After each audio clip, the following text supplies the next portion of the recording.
Welcome back. Echo Fox came up big in that game, Wad.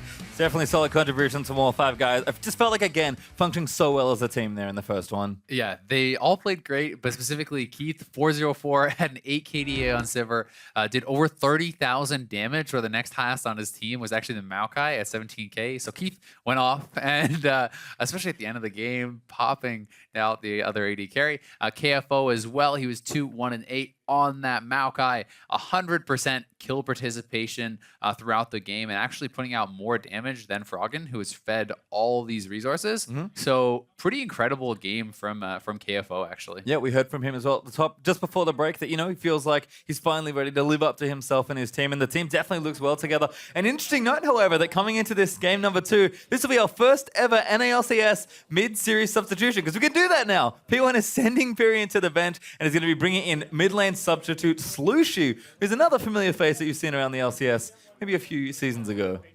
Yeah, and it's pretty interesting. I think that Slushy's definitely a really solid player. And it's hard to make those calls sometimes because as the observer, you can have a very different opinion on how the game went than the team itself, because you don't know what's going on in comms. You don't know what exactly they felt was the problem, right? So it could really work out well for them, but I do think that it can be tough sometimes with the mid-game sub, especially if you don't have as much practice with the person who's subbing in. Also, they're not really warmed up. They're sitting down mid-series. Sometimes there can be jitters, etc. So there are some things to keep in mind, but Slushy definitely solid. And we're going to see him make his mark. Yep, and we did see that kind of in the first mid lane matchup there, as you can see, Slushy, I believe Sentinel actually has a leg injury, so it's going to move them off stage. That sucks. It does, but actually played a relatively good game despite being kind of the new guy for the team as well, with Nori currently being unable to play. But as I was saying before, Pyrian definitely had a struggle in the lane matchup there against Froggen and his Swain. Brought it back late game, actually was looking quite strong, but it just felt like they couldn't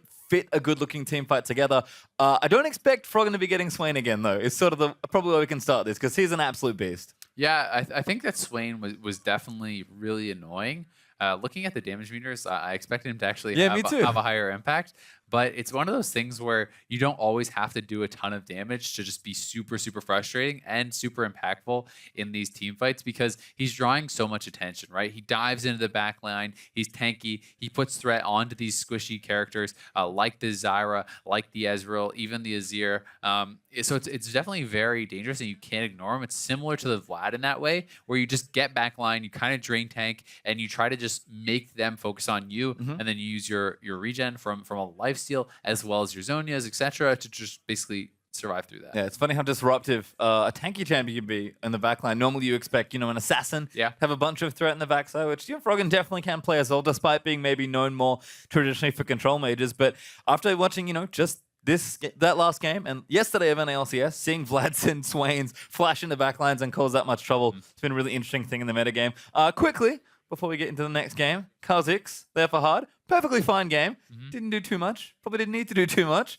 Definitely on top of the jungle control and the smite. So I don't think we learned too much about how good or bad Kha'Zix jungle is. Hard just had a really solid game. Yeah, he had a solid game. And I think one of the things to keep in mind with competitive play, when your team is already winning, there's no need to try to go do anything too crazy. He doesn't need to try to flash back line, go for assassinations, because his team was winning while he's playing safe, while he's playing smart, and he's controlling all these objectives, right? He was integral in the advantage that Froggen was able to carve out for himself in the mid lane. He was feeding him the enemy's blue buffs as well as their own blue buff. And he's the one, controlling all these dragons, securing those, which was massive for the team. So definitely was a big deal as far as taking the neutral objectives, because Kha'Zix does so much damage to them as they're always isolated. He was building full DPS. Did he have any, huge highlight assassinations? No, but he played solid. He did exactly what the team needed. To be honest, that game wasn't really very highlight filled anyway. It was just, again, Except that Keith kill. Except that Keith kill, which was absolute. That was great. Yeah, that was great. I mean, Sivir auto attack resets are pretty great. Just a quick note before we get in. There is a delay because Slushy is just getting ready, of course. That's the other thing about subbing a player in mid-game. You have to get all your stuff set up. So Slushy should be ready fairly soon, and we'll get ourselves into this series. But we'll stay with you on the last game moving into this one. What do we expect to change, I guess, FFP1? Because they are down a game. This is one of those things that's generally true in a series, especially if you win game 1 of a best of 3. You don't really have to change too much. No, you don't always have to change too much. There's definitely tendencies that you can take advantage of from the other team. Anything you think that, okay, so we won, but maybe this could be done a little bit better. So you can always adapt. You can always improve. As far as Phoenix 1, honestly, I thought they played a pretty good game. Where they really fell short was, in my opinion, not much to do with the draft. It was to do with their objective control. They need to pick their moments. They need to fight for the objectives more heavily and be aware and in position when the other team could be taking Baron, when they could be taking the Dragons. The Dragons they were aware of, they gave up kind of consciously, whereas the Barons felt like, oh God, what's happening? Yeah. Oh no, they took Baron, right? And that's just something that's kind of not really, you can't get away with it at the pro level. Yeah. So they're going to have to really be on top of that. And we talked about it as well. It just felt like the game, apart from Keith's very massive flash auto attack play, there weren't too many highlights in the game. It was just super clean, super solid from Echo Fox. Is it fair to say that Echo Fox, just at a team level, maybe just played a little bit more together? Because that's the other thing about P1, right? They're the new guys. They're a very fresh team that were put together, the last team to get put together for the summer. It could definitely be some struggles there. But, guys, we are going to move ourselves back over to the analyst desk during the delay because of the player substitution. So we'll send it back there, but we'll be back very soon. Thank you very much, gentlemen. That's right. We've got a couple minutes to kind of talk about Echo Fox and P1 as they move into the second game of their series. Most notably, though, we've got to talk about Slushy subbing in for Pyrion on the side of Phoenix 1. Those of you at home will remember Slushy from his time on Team 8, most notably playing champions like Orianna and LeBlanc, and at times kind of really coming into his own as a carry out of the mid lane. Yeah, I'd say he was always someone who, to me, was more of like an opportunistic player. Okay. So, some players like lane dominance, some players just hang back and let their team do most of the work, and they'll just throw in their damage and abilities. And he was someone who had like his big play moments, but he wasn't like the super dominant crush you in lane when he played LeBlanc. He was the guy who was in the brush, and all of a sudden your AD carry's dead. That's how I always thought of him when we played against him. Right. And beyond that, Dyrus, though, what I want to get into now that we have him in that sub position is how does P1 attack Game 2? Because as we mentioned, they had a gold lead at different times throughout that game. It's just lack of dragon control and a little bit of a blunder on that lane swap. So how exactly should they approach Game 2, given the fact that there were ways for them to win that initial game? Well, depending on who the shot caller is, I'm thinking the synergy might be different with Slushy compared to Pyrion. Although Pyrion didn't really play that badly, he played fine. It might be a different team dynamic with Slushy coming in, and maybe they will have better results, or maybe they're trying to test out who does better on stage. Yeah, and I will say that Pyrion did underperform in lane. I think the Swain bullied him a little bit too hard, and I think they're looking for a little bit more consistency in that lane because there were times where he was at like 10 health and was forced out of lane, consistently by Froggen. So. There is that, but personally, I do think Swain is pretty much of a lane bully no matter play when he hits 6. Yeah, I would venture to say we won't see Swain in this second game, if at all, unless by some miracle Phoenix 1 is the team that ends up with it in their hands. But beyond just that mid lane matchup, I kind of want to now explore how exactly Phoenix 1 does attack the second game in the series. We have to remember, this is one of our lesser experienced teams. So not only are they less experienced at this level of play, they're also less experienced in series play. So the fact that they are playing a best of 3 in their first week of the LCS here definitely is a huge challenge for them to have to, take only that 10 to 15 minutes to kind of regroup and figure out a strategy going into game 2. I think they have more to benefit from it because in the first game they didn't get both towers. They might approach Dragon differently. They might go with the same plan, but at the same time, Echo Fox might play differently too. Yeah, I think there were some bright spots. Like I think Zig did pretty well. He was way up in his lane. He was able to, once they snuck that Baron, which was a great call, he was able to mow down some turrets on the other side before getting kind of picked off. But there were a couple bright spots where you think if they clean up a couple early mistakes, and they're able to have that better consistency early game and mid, they might have a good chance to win. Now, I'm being told we have an ETA of about 5 minutes to champion select, so I want to kind of open the discussion now, Mark, to something that you, I know, wanted to talk about earlier, which is that RNG factor of the Drakes. As we saw in the first 2 games, right, we actually had Cloud9 with a fair amount of dragon control on their side, but not coming out with the victory against Immortals, whereas on the opposite side, to contrast that, Echo Fox with 4 dragons under their belt, 3 of which being Infernals, had no problem closing out that game. Right, and I think the 2 situations are a little different. So in the C9 game, they got a bunch of dragons, but it wasn't like Immortals could have never fought them. They had better objective control, C9 did, but if those were Infernal Drakes, you think they'd probably fight a little bit more. But with that said, in the P1 versus Fox game, there wasn't really much Phoenix 1 could do about it because they messed up that lane swap. And then from there, it's not under your control what dragon spawns, and when the enemy team gets 3 Infernal Drakes in a row, it feels honestly probably terrible because you mess up the first one, you can't fight the second one. If it's a Cloud Drake that spawns or a Mountain Drake, you can kind of delay the punishment that comes with it. And I think it gave Fox a very big lead in this game that you could say like was more random than self-generated because, you know, Phoenix won. They got a Baron. They stalled the game out after such a horrendous early game, and it's kind of like, did Fox really work for those Drakes? And it's kind of a random element that personally, I as a coach who wants to prepare and like know what I'm getting into, feels you can't plan around it. Well, so then how does that change your, you know, if you are given this challenge, then how would you try and cope with that new challenge, right? The idea that, okay, maybe I need to start crafting team compositions that are more willing to fight in that mid game, regardless of the first dragon going the other way. Because I agree with you, it did kind of seem that Phoenix 1 was in a position where, okay, we lost that first Drake due to a slight screw up on our part, and then from that point onward, we weren't really in a position to actually contest the following dragons, and then we're just giving them away for free. But does that mean we need to see more mid-game power spike champions coming through? Because they did keep the gold even. Right, I think, sorry. So the problem with the team compositions is like, okay, we come in with this team composition, and it's like, oh, it's Cloud or Mountain Drake. We don't really care about this. We're going to play differently, give our laners more farm and EXP.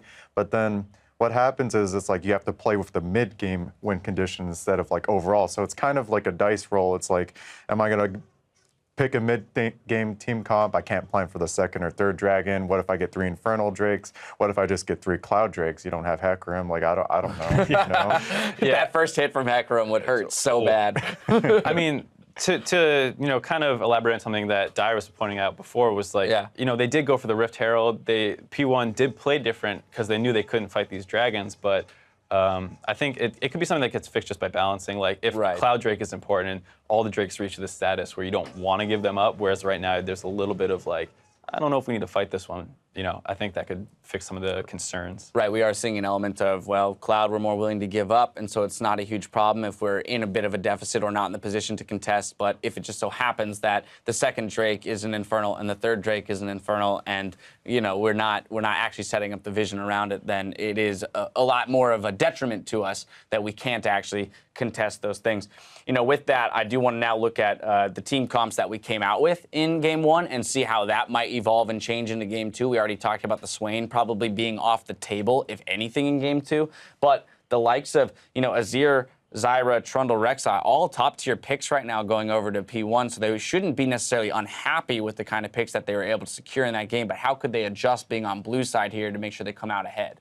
Personally, in my opinion, it's not that bad if they get those picks, but when you combine those picks together, you might want to consider buying a Morello's or an Executioner Calling because Maokai heals a ton. You got Grasp of the Dying, Swain heals a ton, and then Sivir just makes it so enhanced where they can just go in, it's like, oh, we're losing? All right, let's just peace out. Right. Yeah, I think it was a very interesting pick ban to me because the 2 team comps that came out were different. Like, both teams can obviously team fight, but P1 has a little bit more split and poke with the Ezreal and the Azir and the Trundle. And the other team's much more hard engaged. We're going to run at you and can try and murk you. So, like, I think it was a very interesting dichotomy of the 2 comps. So I think if I haven't seen enough of P1 to know their style, but they could be this kind of more split push and pokey focused team. Another thing about P1 is with the Trundle, if they ult the Maokai during Sivir ult, Maokai's just going to run away and Swain's just going to tank everyone. Then when the ult comes back, Maokai's just going to come back and, you know, they just have more mobility that way. But I think it's probably better to play around the split push condition. But at the same time, Swain can hold Trundle, so it's kind of, you know, these combinations of champions, in my opinion. But at the end of the day, the teams have had their time to decide what they want to do in Champion Select. Remember, again, Slushy is in for Pyrian in the mid lane. The teams are ready stage side, so let's send it back to the casters for the call for Game 2 between Echo Fox and Phoenix 1. Thank you very much, gentlemen. Great to hear a bit of extra for you guys. Now that we are ready for game number 2, and we've heard it already, P1 are going to have to adapt here as well if they can pull out and force to a game 3. That was, what, almost 48 minutes long, very clean, very objective focus, kind of a grueling match to play because it was so close. That's sort of the nice thing about a best of 3. It's not just, oh, we won the hard game and now we win. No, you actually have to win one more now. Yeah, and this is one of the benefits for the pro players is it's seeing who can adapt better, which coach is going to give you the advantage in the drafts. You know, what are the changes that they're going to make, and seeing the sub come in, that's pretty interesting. I'm really excited to see if it's going to pay off. Well, we'll see what Slushy can get done here because Froggen had a big run of the early game in that lane and made some great plays for his team. But we have swapped sides. We're in now for game number 2. Echo Fox are up a game, as you can see. But we'll see what adaptations we have here, at least in the draft to kick things off. I don't think we'll get too much change. We're actually going to start it off with Nidalee, which is very normal, but Echo Fox actually going to take away Slushy's LeBlanc. Yeah, so a nod towards Slushie, a little bit of a respect in there. LeBlanc, not something that's been huge in the meta just lately, but still definitely a very powerful character. Yep, super solid as Echo, another very standard ban, will get taken off. I wonder if Kindred will make her way into the ban list as per usual. You'd have to think so, but at the same time, it depends what Fox is willing to trade. If they may be okay, giving up that first pick Kindred, if they can get a second pick Swain or something like that. So you can have different strategies on this. If you're saying, hey, we're cool as long as we get Swain or Vlad, you can actually force them into banning it if they're not okay with that trade. Well, Ryze actually banned for Echo Fox, so continuing to ban away mid lane is there. But Ryze certainly a powerful pick that's commonly banned in games that we've seen recently. 12 seconds though for Phoenix 1 to lock down this final ban. And of course they'll be on blue side, so we'll see what they consider for the next one. Vladimir, again, makes a lot of sense. We saw him a few times yesterday, won both games that he played in, I believe. Don't really want to give it, oh, actually lost on CLG's side, I forgot. Yeah, sorry. But definitely a really strong champion, and as we kind of talked about, similar to the things that Swain can do as well. So I wouldn't be surprised to see Froggen happy to play this also. And now it's up to Fox, what do they want to take off the table? What are they willing to give over right now? And it is going to be that Kindred ban, so not willing to make that bet, but this does leave P1 with the chance to actually take Swain away if they want to do it, and they're going to. This is almost the exact same draft in a lot of ways from game one here. This time P1 are on the blue side, and they'll get the Swain for themselves. Once again, can be flexed mid or top. Zig had a good-looking Trundle game, but couldn't quite get in position to split push to victory. Echo Fox, though, going to look to take some powerful picks of their own. Yeah, and Lucian was one of the ones that was banned out last time around, not on the table this time. So that's going to mean Keith gets that kind of S-tier ADC. He went off on Sivir. This is an even more powerful individual carry. So we'll be very exciting to see what Keith can do on this. And he sort of mentioned it as well. Rek'Sai, sort of the best jungler in that next tier below Kindred in Italy. So Hard's going to take that one away. No Kha'Zix needed this time around. As Slushie, I think, just having some fun. Yeah, I think he's kind of strolling Froggen here, hovering the Anivia. But Anivia is actually an exceptionally strong champion right now. It hasn't really been seeing pro play, but as far as solo queue goes, it's one of the highest win rate. Champions has been very high win rate for a long time. It's really, really strong, and at some point, I would not be surprised to see Froggen busting that out. But it'd be fun also to see if Slushie's actually willing to lock this in, what Froggen's answer would be. I mean, that's pretty bold. But we'll have to see. Like you said, is certainly a strong pick that you can consider. We'll swap over to Braum for the time being. No, Graves and Braum actually the picks for P1, and Froggen gives it right back to him. Yeah, it's my turn now, so he's going to be hovering it. Maybe a bit better chance that he's going to lock it in for real, but we haven't been seeing it, so certainly not guaranteed by any means, and I don't think that Froggen is going to be willing to give up his counter pick for mid lane because they are red side. And I think that's really going to be what their last pick is. So very likely going to see support and top laner picked up here, unless they feel it's super important to have that counter pick for KFO. Well, KFO played Marco last game. Super solid, so probably doesn't need to worry too much. Great game. As Echo Fox taking their time with these next few picks. I think want to try and be as flexible as possible. Because again, they have a counter pick option available. So don't want to give too much away if they can help it. Are going to have to pick up at least one of the solo laners here, so looks like they'll just keep it safe and sound perhaps. 3 seconds left. Victor and Zyra actually look to be the lock-ins here, and they will be confirmed. So they will be looking for that top lane counter pick, or at least just to want to kind of see where the Swain is going, I guess, before they do lock this in. And Froggen kind of saying that he's confident playing into whatever he has to as Victor. Victor has incredible wave clear, higher sustained DPS in the team fights. In combination with Zyra, you have two very, very powerful mages, both fantastic in team fights, going to be bringing a lot of damage. So their team comp already looking really, really good. And now we're going to see the rounding out of the composition for P1. Slushie obviously loves to play those assassins. Ahri is a possibility. We'll have to see if he's going to opt into that. And we still do need to see what their last pick will be. Well, not too long left for P1 to try and lock these in. 15 seconds remaining in this particular draft. Certainly curious to see that Zyra seeing a whole lot of attention from supports. We talked about range supports being good. Zyra seems to be one that people do want to take early and often, but Sivir and Fizz are actually going to round things out. So I assume that's Fizz top, Swain mid, but you really never know. It could be either. It just depends how they feel these matchups are going to be. I would assume that it's going to be Fizz top, but Swain is actually really good in the top lane as well, and depending on what the last pick is, Slushie may feel okay to play an assassin into Froggen and try to carve out that advantage for himself. Well, I like it. Again, saying that, you know what? You don't get the counter pick. We get the counter pick. Trying to stay as ambiguous as possible with their solo lanes. KFO, though, it does need a champion to take into battle. So we'll see what Echo Fox select for him. The Maokai again. It wouldn't surprise me based off how well he played on it last time. 100% kill participation. Actually out damaging the other teams to 0, I think. He actually did more damage than Froggen as well. He pretty much had an incredible game. And if it wasn't for the even better game from Keith, he probably would have got player of the game. So I think KFO played great. And we'll keep going. I like it. Taking a carry into the top lane. We saw it yesterday. Did not win, unfortunately. Darshan again taking out for CLG in their game 2 against TSM. But she's kind of back. We saw this yesterday a bit. Feels like Fiora maybe is rotating herself back into the metagame. Yeah, so for now, Slushi's going to be sitting on that Fizz. They could be waiting till the end of their time to actually swap it around. Throw your team off a little bit, maybe something like that. But it's actually looking like it is going to be Slushi on the Fizz. Froggen expects so as well, as he has selected Exhaust as his other summoner spell. And this top lane matchup is going to be so important. The solo lanes really in general, because if a Fizz gets ahead, if Fizz gets out of control, it can be pretty disgusting. I mean, especially with squishy targets like the Zyra, like Froggen as well. And I mean, even Fiora doesn't have her parry up. You can pretty much one-shot her. So this is an assassin that could go wild if Slushi does get going. But at the same time, I mean, if KFO gets too ahead of Zig because of early ganks, that's going to be pretty tough too. Fiora is so hard to stop. It's a big change there from KFO. Went from playing, the very team-oriented with great TPs and good kill participation on the Maokai to a split pushing carry. Kind of what Zig wanted to do in the last game. So kind of curious to see how that works out. But let's see if the fan vote is going to budge at all in this one. Contribute to the conversation with hashtag FOXWin, hashtag P1win as we'll get ourselves into game number 2.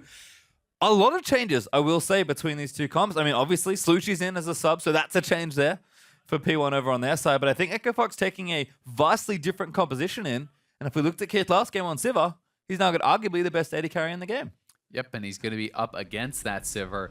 Obviously, Braum Sivir pretty strong, but it's not going to match up too well against the Zyra. That range support, especially one with as much poke as Zyra, is pretty frustrating to play against. At the same time, if you look over to the jungle matchup, you have to kind of give that early edge in the 1v1 to Sentinel on the Graves. I think Graves definitely is a strong duelist in the jungle, outfarms the Rek'Sai, generally speaking. So that's something they have to watch out for. But obviously, Rek'Sai has incredible ganking potential, and P1 is looking to do some sneaky stuff. They're actually moving their whole team up into the top lane, and they may actually want to try to wait in a bush and see if they can pick up a funny first blood. Well, KFO knows someone's there. He's probably guessing. Oh, sorry, God, KFO sees Zig. Sneaking around behind him.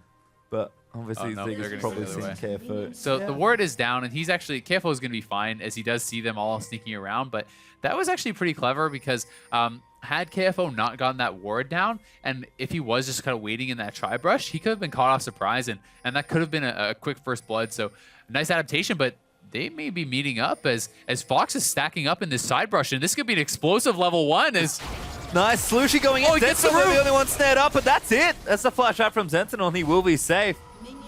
Big could not get more than one in that snare. That was unfortunate. Yeah, a little bit unfortunate, but still, you're going to be happy to get the flash for free. That's already a great start, and Fox isn't done yet. They're still kind of just sitting around the side here, looking to try to get something done. And Slushi's going to have to level E first. Gay has to flash too. Yeah, that's actually a lot of summoners burn early for P1. Echo Fox pretty much walk in and get pressure and burn nothing of note. It feels so bad if you're Phoenix 1. You're already down 1-0 in the series, and now you're down a couple of summoners to start the game. And it's like, oh man, that is not what you wanted. And one thing for them though, I think they did actually want to avoid the 2v2, and it's looking like they're going to be able to do so, as Mash is down in that bot lane. So we'll see how this all does work out. Fiora definitely going to struggle in the 1v2. Zig is going to have a much better time, can last hit, with the Q from range if he does decide to sit there, but he's just going to join up. They're going to be doing some buddy jungling. Yep. Finally joins in, maybe gets 1 or 2 creeps, but he'll join up now as Big actually moves into harass. Good bird though, doing huge damage there to the Zyra. Great bird, actually. That's fantastic. I love it. Yeah. Well, blue buff goes over, so no shenanigans. We've got both of the small ones there as well, so no dice there for Big on any stealing, but again, just being annoying more than anything else. And looks like we'll move over to the other side of the jungle just to be safe, because we are going to complete this lane swap now and start off in a very similar fashion to game 1. Yep. And we do see Hard is kind of just solo jungling over by himself for now. KFO has joined up in the top lane to help out this push. And, you know, we're going to see Hard actually picking up quite a lot of early CS. He's actually pretty ahead of Zentinel already. Zentinel, you know, is a camp or two behind. Just because of the pathing and just because of how the game started out. They have to be a little bit more conservative, not having the flash, etc. And Zentinel, you know, he's saying, oh, this is my side of the map. I'll go pick up this blue, but it's already been cleared out there by Hard. So a nice little advantage for him. Yep. So Zentinel not going to get anything out of Echo Fox's jungle. Hard already making sure he's cleared through that. Once again, though, should just have these towers falling down. I don't think P1 are going to mess it up this time after a bit of a fumble in game 1. That looks like towers are just falling. Echo Fox going to take this one down. KFL will collect its gold. You can already see same amount of members there on the bottom side for Phoenix 1. So I imagine we'll get the same variation we get, which is the standard one, where they just, you know, kind of shake hands and go trade turrets. But we'll see. Maybe the teams do want to mix things up here in the second one. And P1 is going to do it slower once again, though. They did actually get it one wave later. They tried to finish it off, weren't able to do so. And now, as a result, I actually think Zig is, we'll see how he can do on the bounce if all these minions are actually going to die down. But he doesn't want to kill this off before the minions die and kind of auto-attacked a little bit too much, actually. So it may not bounce towards him just as much as he would want, but it's going to be really close and actually ends up looking like it's pretty much perfect. Yeah, it's nicely calculated there from Zig. So he's able to take that one down and move that wave back towards him. We'll collect what CS he can before he likely has to leave the area. Yeah. Although Keith and Big are actually staying in that top side for now. Looks like protecting KFO is wanting to get some of that farm. In fact, this is real tricky. Yeah, they're calling the lane swap here, and they're expecting Mash to come up, and Mash doesn't have any idea about this, and he is actually playing it pretty safe, cheating to the far left side of the map, but if he goes any further, he's going to get dove on, and Gate is going to be the one maybe face-checking this. He's going to have to check, but he's going to get snared up. The knockup's in there as well. Gate already been ignited. He's going to hop back towards Mash. Might be okay on the other end of it. Keith, not enough bullets. Unfortunately, can't finish off for first blood. Still, a good job by them. They are going to be able to chunk them out, make the bot lane base once again. And, you know, Fiora is picking up that farm. In mid lane, they do have priority, as you would expect. Froggen is winning this lane, up already 10 CS. And, I mean, it's going to be rough early for Fizz. Fizz obviously does excel later on with the all-ins, but being at melee carry, you're going to have some trouble. KFO going in. Very nice riposte as well. Just make sure he gets out of the snare. That's a forced flash there on the bottom side. And we're actually going to get the other variation this time. So standard swap back will invert the standard lanes and have kind of one long lane and one short lane. Yeah, and it's actually KFO picking up the call as well this time. So he's saying, anything you can do, Zig, I could do better. Nope. So he's going to get his chance to shine on this split push. We'll see what he's going to be able to pull off. But Summoner's pretty much back up now for P1, the ones that they did have to blow at the start of the game. So they've gotten away from that. But Fox is opening up a little bit of a gold lead simply just by out-farming their lane opponents. You know, Keith up 10. We have 13 CS up for Froggen. That's pretty nice, and KFO is up as well. Yeah, once again, Froggen off to a good start in his lane. No real surprises there. Keith also, definitely keep your eyes on him. I imagine he'll be going the Ghostblade build, given that he's got two long swords hanging out. Certainly. He's heading towards that direction. We'll see how Slushy handles himself in the lane, though. Definitely just chilling out for a little while longer. Keeping relatively healthy, but going to go ahead and jump on top of that wave and clear it out. Looks like Froggen, not just yet, will make his way back. Happy to keep farming for a while longer. Surprise. Froggen's always happy to farm. Yep. You know, at the All-Star, he actually won with the, you know, in the 1v1s, he was winning on CS a lot of the time and stuff. So he's definitely a guy who loves his farming. Always has been, probably always will be. And, you know, it's a consistent, effective way to like, know that you're going to get strong, right? He always has really good CS. He always is going to be able to have a lot of items, a lot of power in the team fights, and it's less risk, high rewards. Good flash from Big, but great aggression from Gate. Actually is going to force the 2v2 a little bit more back in the P1's favor. All Summoners now up for the duo of Phoenix. Yeah, smart flash there from Big. You do have to be careful on the Zyra, respecting the ignite from Gate, because if you actually get stunned up there, you get ignited, you're done. And Sivir plus Braum can actually proc that passive so quickly with the auto attack reset. So, you know, the Q auto from Braum, one auto attack into a W reset means that you are stunned and probably dead, as Zyra is really squishy. Yeah, hard level 5 though. Same level as Zentinel, actually keeping up nicely in farm between the two junglers. Keith though doesn't quite get tagged by Winter's Bite. Good little sidestep there. And Red should go back over to hard. So Sentinel trying to get a bit more aggressive, see if he can't keep tabs on some of these jungle camps, but Yeah. Sentinel keeping up, which is always impressive versus a Graves. Yeah, meanwhile, you know, Hard hasn't even based, right? He's just power farming. He wants to go straight to 6. That's likely when we will see his first base, and then he'll probably just pick up his items and ult right back out there, get power farming once again. So, you know, Sentinel did base. He was looking around the map, trying to apply a little bit of pressure. But because Hard did go for this kind of power farming style and got away with it, it's a little bit of an advantage for him. Slushie going to get blue buff though, so not going to be felled with the same fate that Pyrion was in game 1. And here comes Rek'Sai, you know, sneaking into that top lane bush. They're looking to set something up, but Slushie's moving top lane, Sentinel's moving top lane.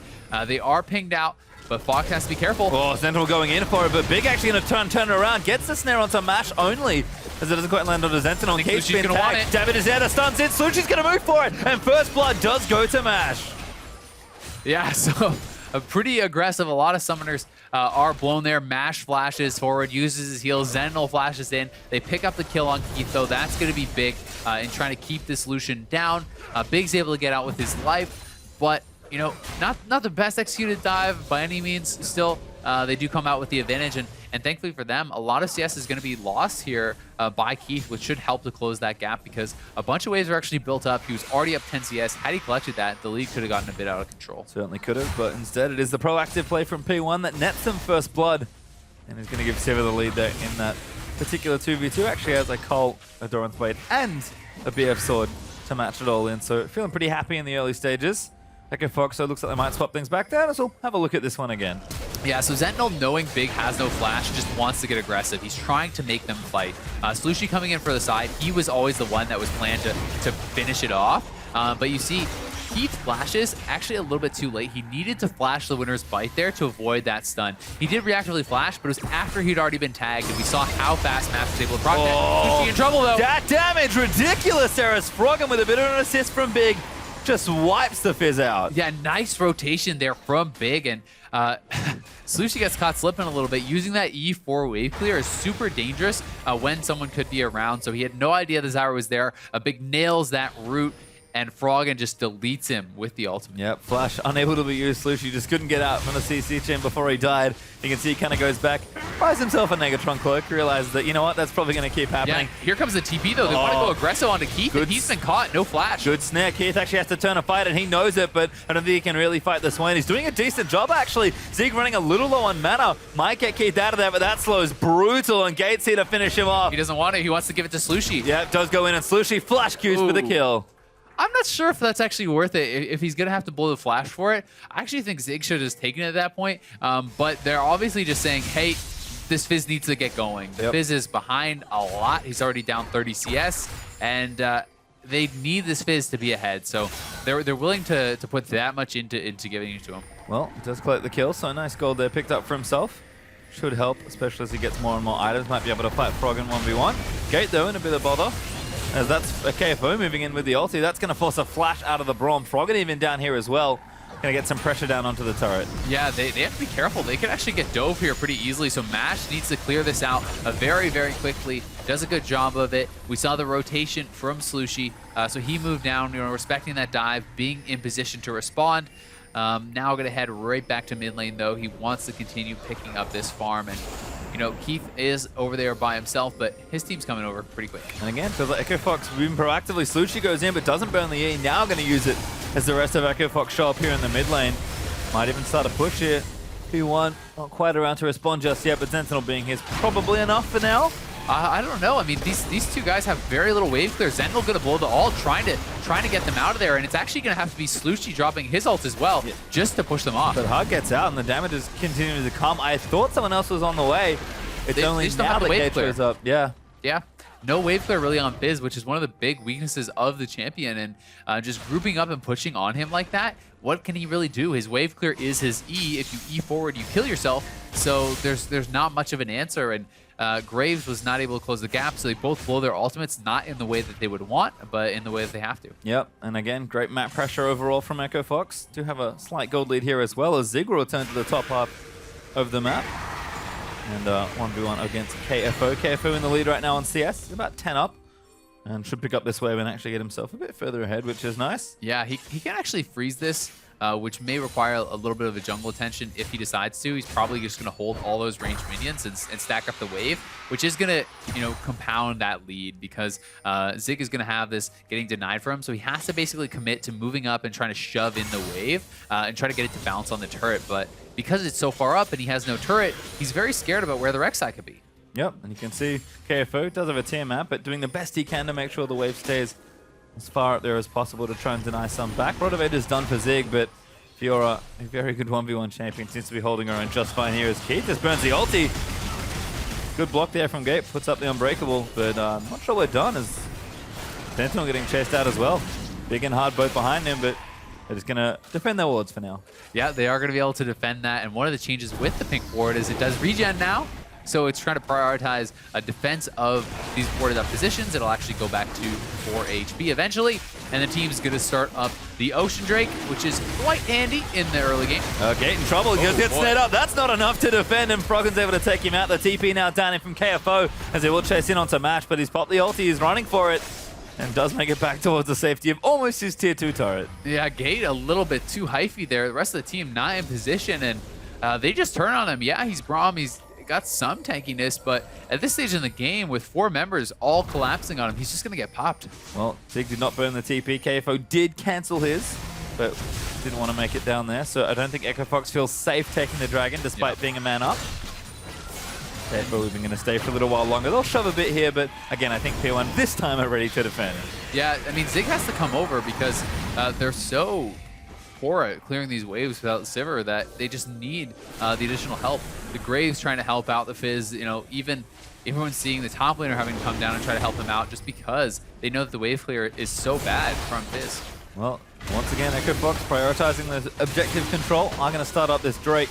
See if they can't get it for themselves. No Infernal this time, but might want to get it anyway. Sentinel going to get blown up perhaps. Does steal the Dragon out from under them. The Gate now challenges Slushy straight in the middle of the team. He'll be stunned by the gravity field and taken down. KFO wipes off Braum on the other end there as well. And Zig, you will get in for a trade and take out the Zyra, but it's a 2-for-1 plus the Dragon for P1. Yeah, Zig just came so late. Great steal from Zentinel. Actually got it with the ultimate, I do believe, but it was, if Zig was there actually sooner, look how low Keith is, look how low Froggen is. They're both That's a winnable team fight. And I have to think that you either TP to a really far ward or something happened there. That was a little bit, he just kind of came in too late. Yep, Echo Fox had kind of already finished the Dragon at that point, or almost done. Yeah. As you can see, Froggen going to take his blue buff away now. Do get it for themselves. No Dragon this time, so we'll watch this one again. Yeah, and as you are going to see here, this is when the Swain already needed to be TPing in. And look at Sentinel, look at Gate. They're already basically dead. So is Slushy. Zig is just now joining in. Look at the health bars on this team. If he's there at the start, this is a 1 team fight for P1. So once again, yes, they do steal the Dragon away, but you can kind of chalk that up to some good fortune. And their objective control, their response times have just been bad. That is what has been kind of the thorn in the side of this team. It's what lost them game 1. And once again here, this is a fight that should have been smashed by P1. Instead, they kind of just like get out with their tail between their legs. They do steal away the Dragon, but not the best. Oh, good repose. Gets out from under the ulti. But Zig's here as well. Actually stuns up the Swain on the other side. And maybe KFO can turn this around. No such luck though. Slushy gonna get it. Slushy with another kill for himself and is gonna be scaling up. And still doesn't have a completed item, kind of working a little bit on a couple different things, but, working towards Lich Bane, wants that Abyssal as well, and Slushy, has been getting some kills for himself, staying relevant, down on farm a lot, but still is going to be a very big assassination threat. Oh, for a lot of Mash, members. that's a bad time. Good spell shield, no! Oh. Not enough. The Death Ray gets it on the back end. Yeah. That ultimate does so much damage chasing you down, and a Froggen going to pick up another kill. 202 up 30 CS. He is going to be huge. Yeah, looking good. In fact, Keith also applying pressure on this bottom side. Echo Fox again just playing together exceptionally well in this game, and I think this turret's going down. Zig here to respond. Big going to catch Gate. That was Froggen's also ready. Ulti not going to complete as Gate does flash out from under it, but Echo Fox is pressuring. They'll get this. Zig looking for a 2v1. Does not commit for it. But no more pushing this time around. As Froggen and Sentinel going to go for a battle. Big's here as well, but I'm not sure Sentinel really fancies it, but he's going to come in for the damage. Braum ulti going to try and make it happen. Froggen just needs to keep kiting around, but Sentinel looking for the ulti. Doesn't get it though. He missed the ulti. It was just left there. It may have been enough to take out Froggen. I'm not quite sure, but aggressive plays there from Sentinel would have been able to take him down had Froggen not had the flash, but does hold on to, no, his exhaust is actually just not quite up. Yep. Had the flash earlier, I think, though, but now pressure coming in from P1 onto the mid lane turret. Now good ult from Slushie's going to find Keith. They're going to dive in for it. Slushie gets a double as he comes back down. And this Fizz is doing work with the TP's back from Echo Fox.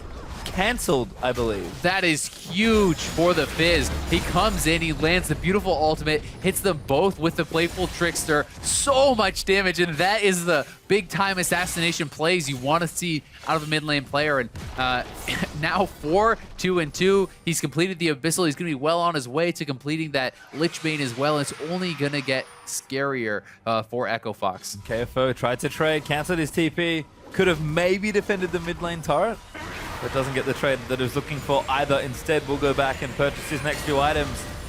Echo Fox still up in gold, but not by very much. And Slushie playing very aggressive this game, starting to give the team maybe a proactive element they were missing before. Yeah, and so here we do see that replay. Slushie lands the money all onto Keith, and that Playful Trickster comes crashing down, nets him the double kill hard, just barely able to get away. So great stuff from him. And you know, the gold is close, but this is a better game from P1 just as far as they're not bleeding objectives, right? They're fighting for it tooth and nail. They're not down 3 Infernal Drakes, anything like that. So the gold is telling a lot of the story.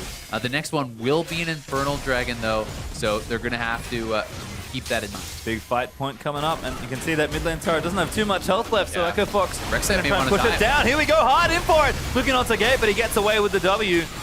Moving back in onto Mash. That turret stays alive as well. Sentinel able to wave clear it up just enough. Yeah, they do keep it alive, but a stiff breeze is going to knock that thing over, and eventually that standing gold will be collected. But P1 happy to delay that as long as they can. And, you know, one thing that's a little concerning for me is Slushie's making some great plays, but he's not really picking up any farm. I feel like, you know, Froggen has picked up about 40 CS since we've seen Slushie pick up any major farm whatsoever. You know, he's now down almost 60 farm, which is very, very big. So it's great he's getting those kills, but the fact of the matter is he's still behind in gold. You know, 700 gold from Froggen just because of that farm, and he needs to make sure that he's picking up side waves, he's staying relevant, because he can't afford to fall behind in experience and in gold. He needs to be snowballing and smashing these guys. But one thing that is kind of worrying for Fox is Big is only level 6, has not been picking up experience almost anywhere. So anytime Fizz even like looks at the guy, he's gonna die. Yeah, so this is a lot of free gold. That's pretty much what happened last time with the tower dive. As Dragon is back up in 15 seconds. There is the Infernal Drake, like you mentioned. So they are going to have to look to try and contest for it. Both teams very keen to fight for it. As Gate eats another snare. Froggen actually looking for the ulti. Gate now going to just bop away. Back in onto Mash. Ulti forced out by Braum, but Keith might have enough on the ulti. Heal's going to save him. Keith flashed for it and did not get it. Yeah, I didn't get it, but what was that ult from Slushie? He just threw it sideways into the wolf pit, and I don't know what was happening there, but a pretty big miscue from Fizz, who's now down 80 CS, but P1 is pushing in the mid lane. They have to be careful, though. Could get collapsed on. Their support's not there. KFO feeling confident. Does have a Hex Drinker. Has walked his way down here for this Dragon fight that we assume is on the way.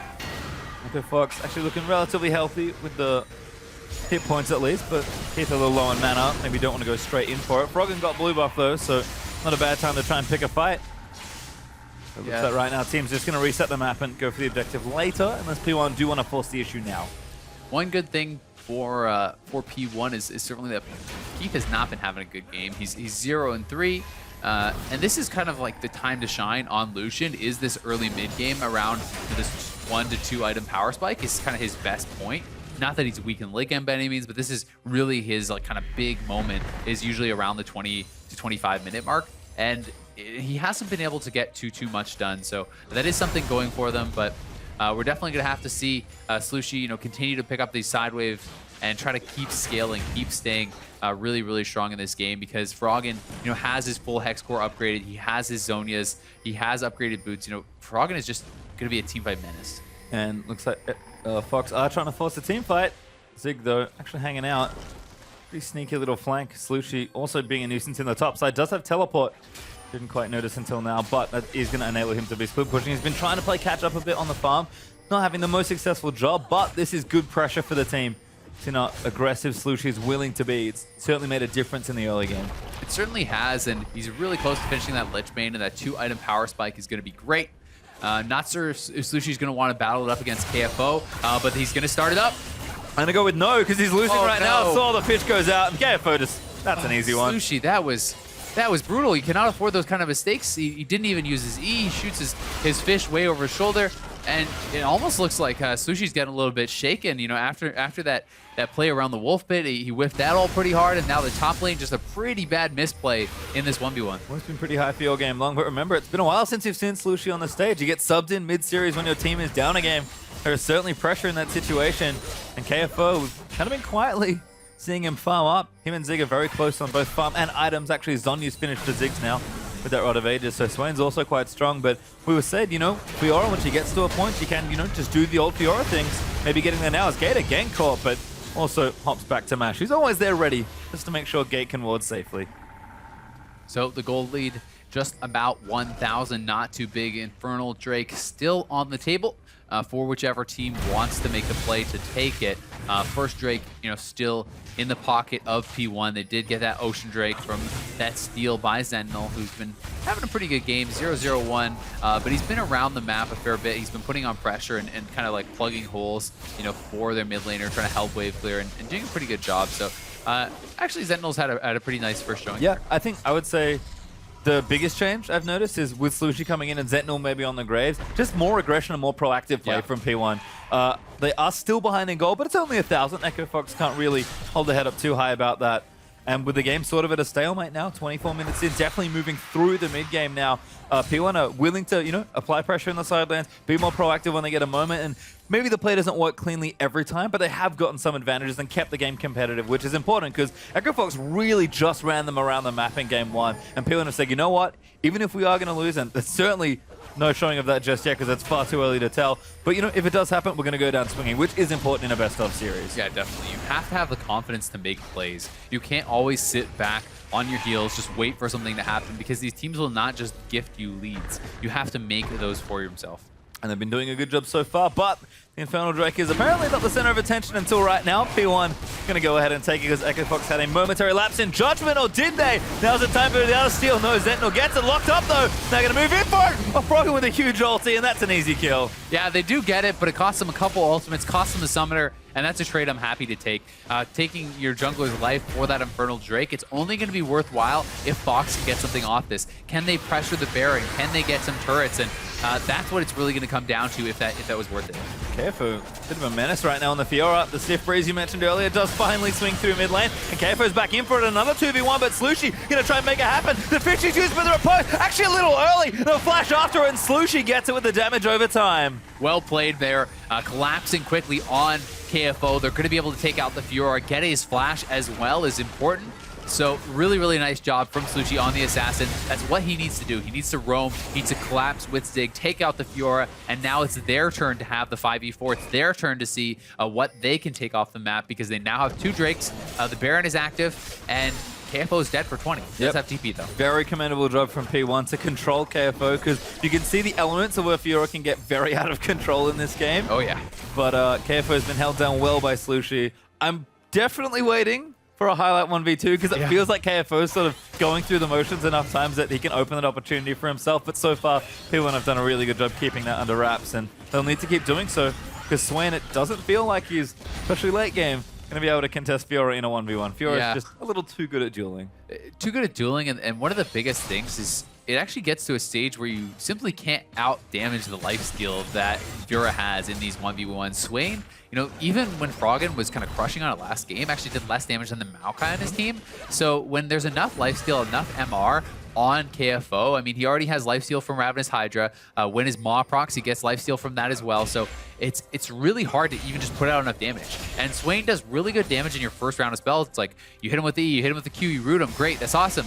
But then only your ult is ticking, and all of a sudden the Fiora's health is just going up, and you're like, oh gosh, get me out of here.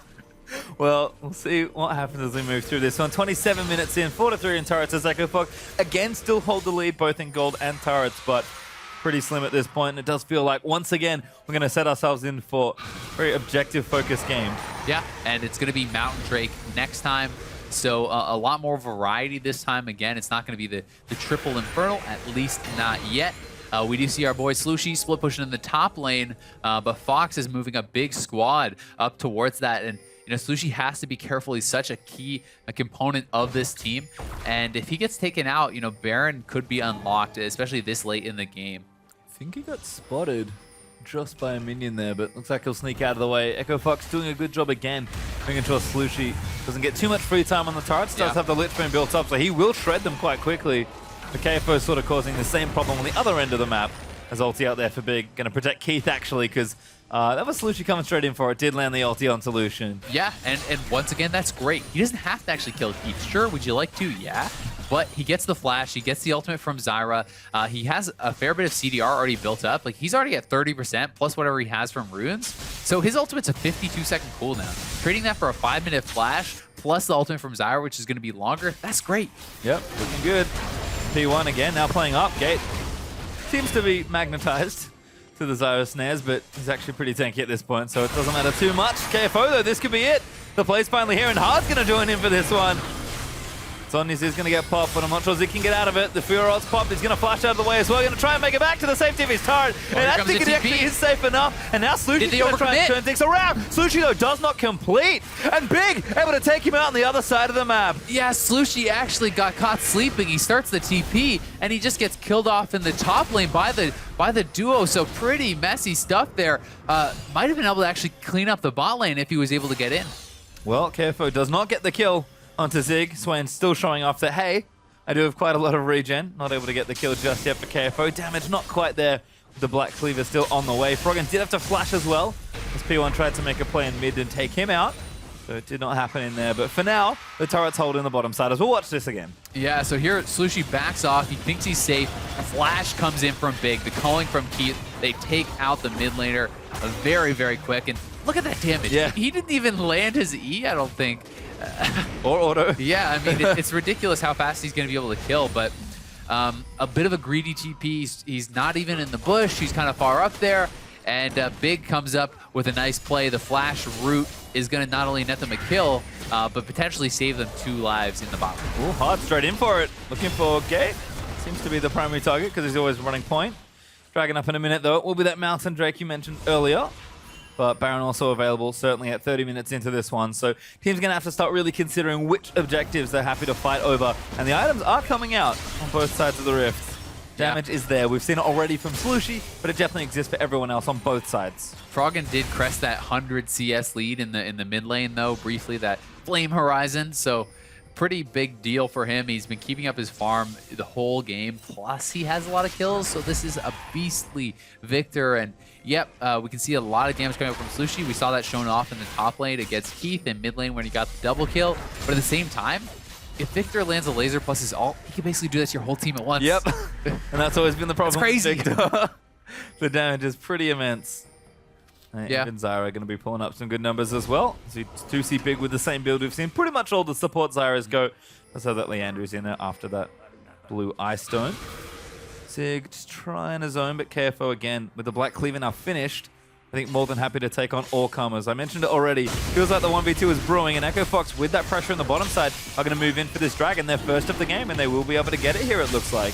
Yeah, no contest going to come out. We don't see P1 in any position to do so. But honestly, I don't think it's the end of the world. It's something that they have already struggled with, though, is being at the right place, right time for the objectives. And now the objectives just got a little bit easier for Fox. So they have to make sure that they are on point, being in position to stop the Barons, or they're just going to find them already gone. Well, Keith moves into top side. The rest of the P1 are there to protect Slushy. I like what they're doing now, sort of shadowing the split push Fizz. But Keith with the Hex Drinker actually quite a bit safer. I do like both the Executioner's Calling and the Hex Drinker has got very cost efficient because he kind of knows what the problems are. Certainly, and this is a very strong Graves, actually. He has a lot of CS, he has a lot of farm. He's going to be, a pretty big threat. And KFO trying to move in for that 1v1, but was not able to proc the other sides. One of the things that is allowing Zig to stay competitive in this is simply that he has good wave clear with the Q from range. He's basically staying out of Q range from them. Oh, but Froggen going in. That ulti is massive. Froggen, no Rylos just yet. Doesn't quite get any extra CC down, but you can just see the damage the ulti on its own does.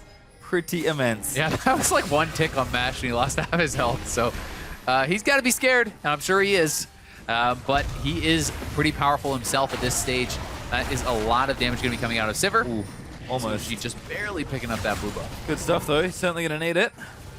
Has his on his finish. Had it for a little while now. But Echo Fox starting to get a bit more control over this. I think KFO is slowly but surely giving them something they can really anchor to in that bottom half of the map. And P1 not going to let their turrets fall just yet. Echo Fox again, same clean rotations, very safe sort of play, but more than happy to play the map. And they are a patient team, if just this game and the last game are any indicator. Pretty sloppy from Fox, though, to actually... They're trying to bait Baron right now, say, hey, come check, come check. But there's a pink ward in the pit. They didn't even check themselves. So you got to clean that out. You got to sweep first. Make sure you have vision control. Otherwise, you're just wasting your time. So a mistake there from Fox, and there's no one going to check from P1 because they know they're not doing the Baron. They're just wasting their time. They're finally going to wander over, I think, and be like, oh, this is why this didn't work. Oh, no! Oh, they don't see it, but Slushie doesn't see them just yet. Slushie's actually going to be in some trouble here. He's going to have to run for it. All right, Slushie, what magic tricks do you have up your sleeve? TP in there actually maybe hard. Doesn't quite get there. Good Zhonya's though. Knockup's not going to come in, and Zeke's going to try and turn this around. Slushie, massive damage on the key, but KFO going to go straight in on for the Swain. But here comes the rest of them. Out, but looks like on the other side, a good snare there's going to move in, and Frogger will take out Zig. As the Swain goes down, Slushie gets up, and it might cost the team the rest of their life. KFO going ballistic in the backline, takes out Matt. Gate soon to follow as Fiora gets a double. And this is classic P1. This has been their mistakes all the time. They're not in the right place at the right time. They're not together. They try to pull the trigger on a fight, which, I mean, I think they had no business doing, and now it's going to be the Baron for Echo Fox, as it looks like no one's even sniffing around here, not really even checking it out. Oh, Froggen. Shuts down any chance of a steal, just wipes Sentinel out from the back of the pit.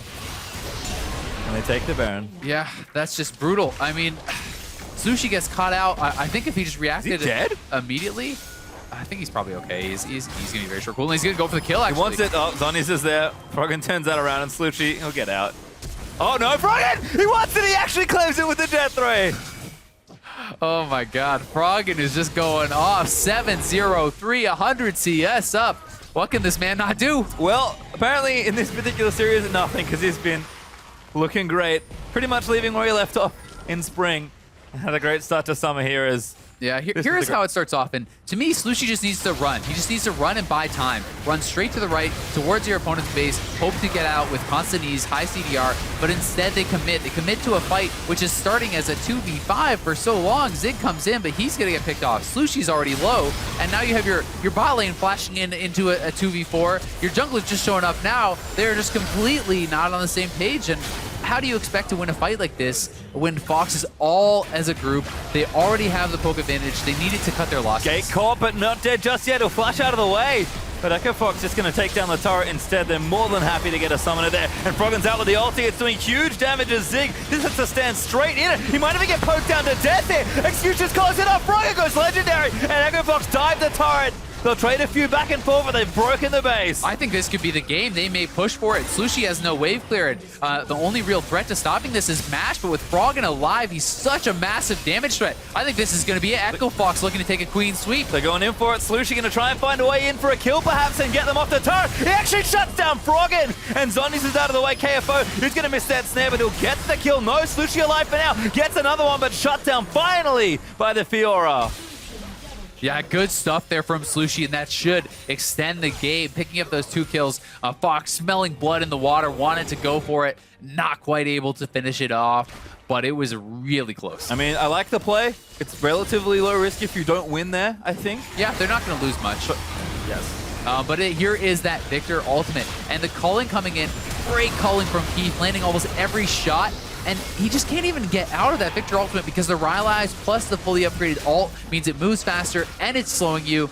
They just get deleted. Zentinel actually getting taken out by the same one, but this is where it could have ended. Went a little bit bad. They actually got kind of grouped up, and Slushie is able to make a good play, knowing Froggen has no ult. Look at that. He landed the playful trickster on all 3, so not really spread out there as they should have been, and he's able to get even more damage out before he does go down, so great stuff from Slushie. He's been very hit or miss this game, had some really high moments, some really low moments, but that was a high one. That was good. Certainly was, and Slushie, again, bringing at least a different element, certainly an element of aggression to the game here. Oh yeah. For P1. You kind of tell why they brought him in. He certainly does something. Yeah, he's making stuff happen, right? And that's something that you can say for him. And sometimes that stuff, it ain't good. No. but he's always making something You don't happen. always want what he's telling you, Yeah. but he's certainly willing to give it away. He's a playmaker. And Yes. he is a 5-item fizz right now. So this guy is scary. He has shown that he has, huge mastery on this champion. He's been going off, and he's going to have to get a pick. It's a lot harder to play the fizz in team fights like this because if you mess up once, you're just dead, right? Whereas Frog can kind of just poke away, throw out damage from the back line. It's safer for him. So it's high risk, high reward for Slushy. We're going to have to see him pull off a big play and probably get a pick or two if P1 wants to win this team. Yeah, Echo Fox firmly in the lead at this point. It's quite late again into the game, 38 minutes through. But Echo Fox do find themselves up 6,000 gold. Ground buff has dropped at this point, but Mash may be caught. He's just going to go in for it once again. Straight towards the enemy AD carry. Yeah, both summoners blown there. He did get tagged actually by the E from Victor, so he got slowed by the Rylai's. He had to spell shield that. He didn't. And now they're going to pay big time for it as they've actually given up the way to their base. So they're over there doing race while Fox is pushing in. Well, no vision though, I think. Means Echo Fox don't want to play too risky here. Yeah. KFO also with the TP, but staying with the team, I think knows that they really need to just win a team fight. Doesn't want even the teleport delay to come into effect for a 5v5. They've struggled so much with their coordination that I think it's the right call. Have a 4-man unit with Zig, kind of bouncing back and forth, trying to clear out the waves. Leaves Slushy as that lurker, right? He doesn't have TP. Allow him to try to sneak around, try to catch someone. It's going to be on him, and at the same time, Zig, I think he should just be with the squad because they've struggled with that in both teams. Yep, big wave put up top though, so Fox I think gonna have to respond. Yep.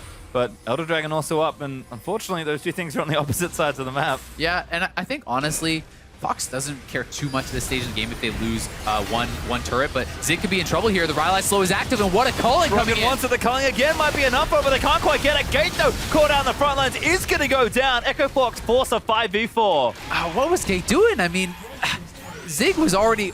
His fate was sealed one way or the other. He was getting out or he wasn't, right? That had no effect on the play. Gate dives in there and just kills himself. And now the base could be cracked. This is going to be tough. It's 25 seconds without their support, who is very impactful in these team fights. Sentinel has got to clear these waves. Already broken in mid, but you can see Zig straight in there trying to clear it out. Good job there. It was actually Big and Keith.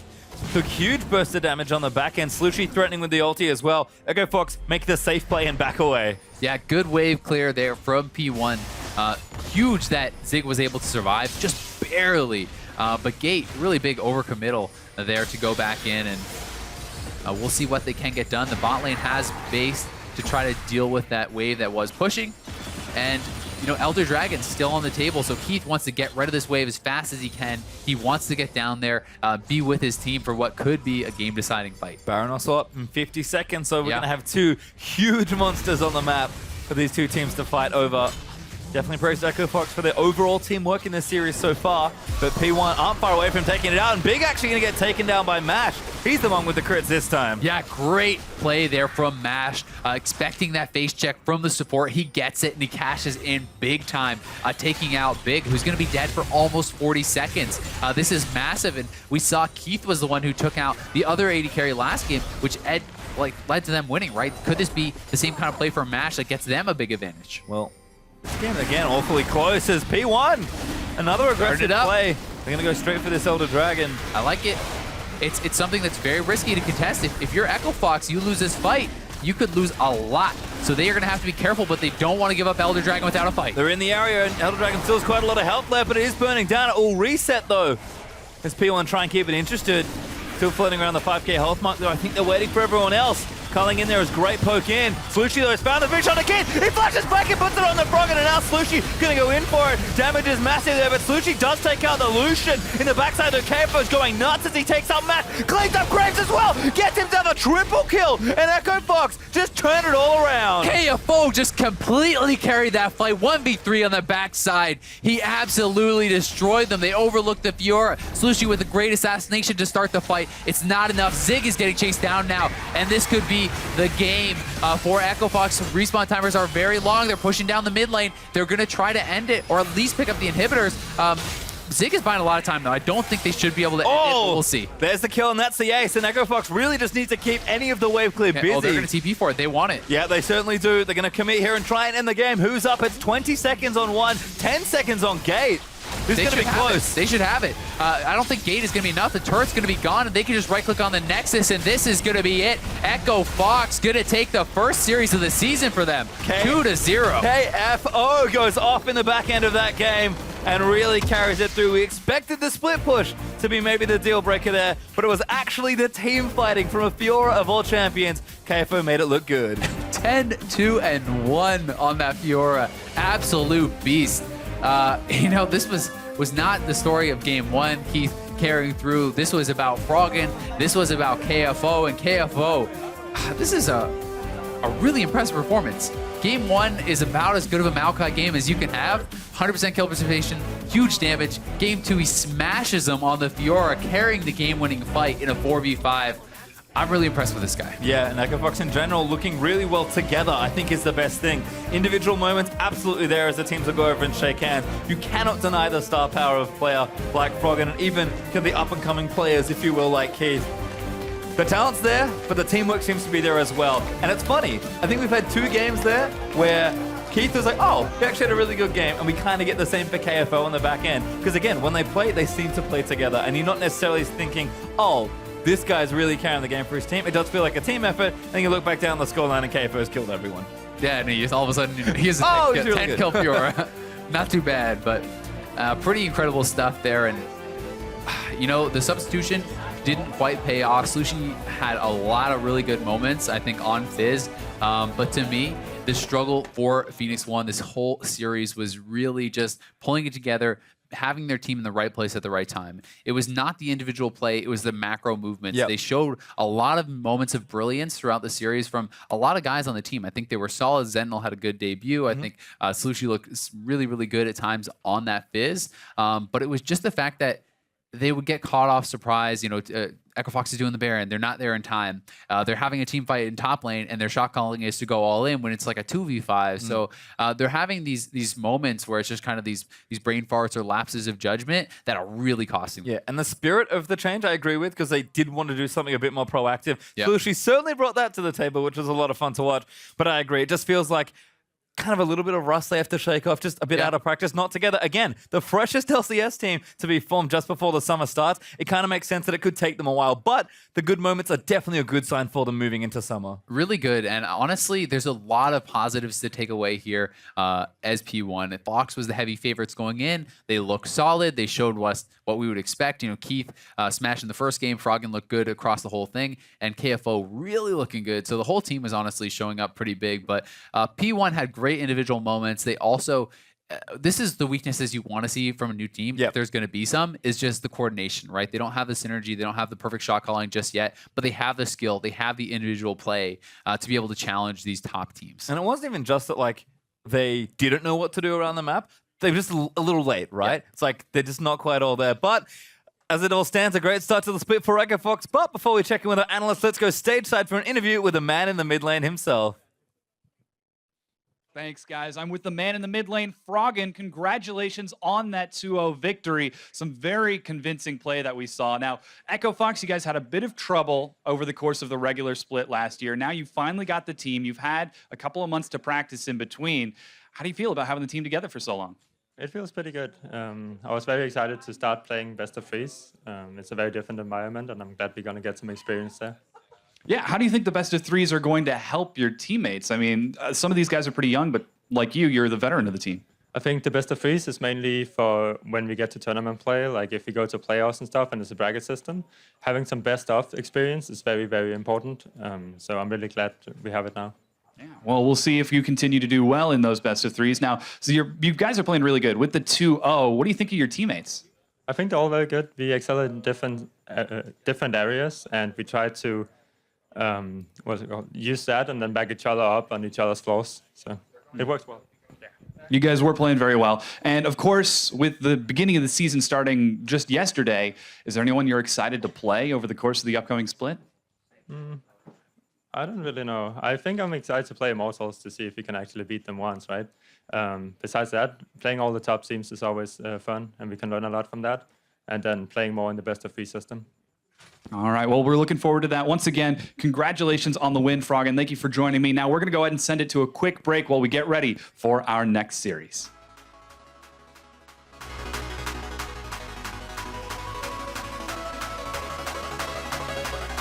As it doesn't quite land on his Zenton on the cage, Sushi's gonna want it. David is there, the stuns in, Sushi's gonna move for it, and first blood does go to Mash. Now good ult from Sushi's gonna find Keith, he's gonna dive in for it. Sushi gets a double as he comes back down. Kill Swain. Ignite, Swain. Swain ignites. Fizz. Kill Swain. Kill Swain. Swain, don't back. Kill it. Swain. Zimmer no flash. Back up. Zimmer no flash. Go bud. You go. Zimmer no flash. Bronze X. Nice. Bronze is burn. Oh yes, Bam. Fiora. Awesome. Good job. Slushie though has found the fish on the Keith, he flashes back and puts it on the front, and now Slushie gonna go in for it. Damage is massive there, but Slushie does take out the Lucian in the backside of KFO's going nuts as he takes out Matt, cleans up Graves as well, gets himself a triple kill, and Echo Fox just turned it all around.